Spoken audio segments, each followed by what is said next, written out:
But in the bullshit department, a businessman can't hold a candle to a clergyman. Because I got to tell you the truth, folks. I got to tell you the truth. When it comes to bullshit, big time, major league bullshit, you have to stand in awe of the all-time champion of false promises and exaggerated claims, religion. No contest. No contest. Religion easily has the greatest bullshit story ever told.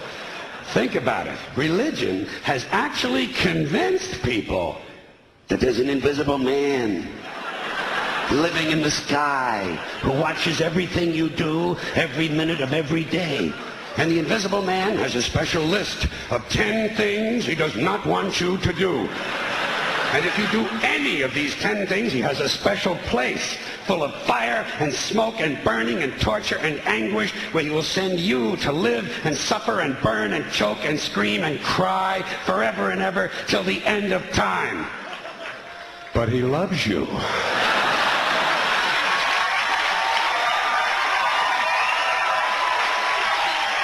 He loves you. He loves you and he needs money. He always needs money. He's all powerful, all perfect, all knowing, and all wise. Somehow, just can't handle money. Religion takes in billions of dollars. They pay no taxes, and they always need a little more. Now, you talk about a good bullshit story. Holy shit.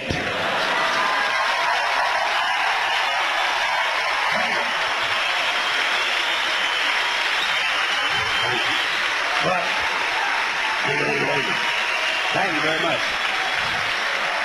But I want you to know something. This is sincere. I want you to know, when it comes to believing in God, I really tried. I really tried. I tried to believe that there is a God who created each of us in his own image and likeness, loves us very much, and keeps a close eye on things.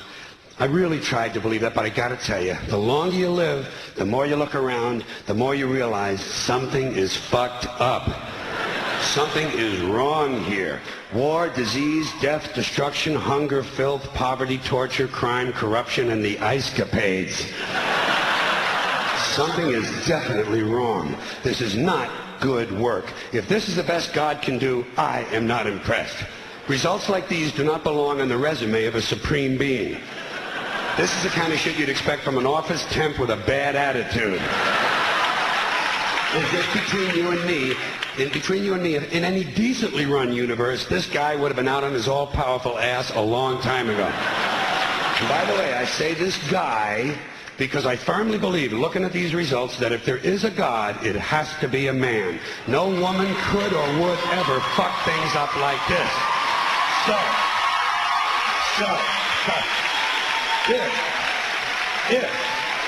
If there is a God, if there is, I think most reasonable people might agree that he's at least incompetent and maybe, just maybe, doesn't give a shit.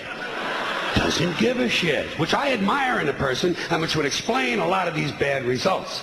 So rather than be just another mindless religious robot, mindlessly and aimlessly and blindly believing that all of this is in the hands of some spooky, incompetent father figure who doesn't give a shit, I decided to look around for something else to worship, something I could really count on. And immediately, I thought of the sun. Happened like that.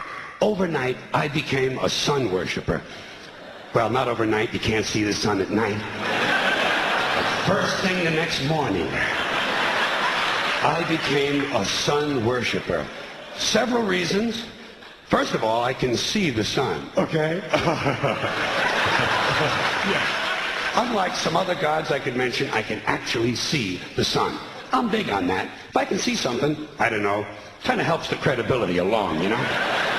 So every day I can see the sun as it gives me everything I need: heat, light, food, flowers in the park, reflections on the lake, an occasional skin cancer, but hey, at least there are no crucifixions, and we're not setting people on fire simply because they don't agree with us.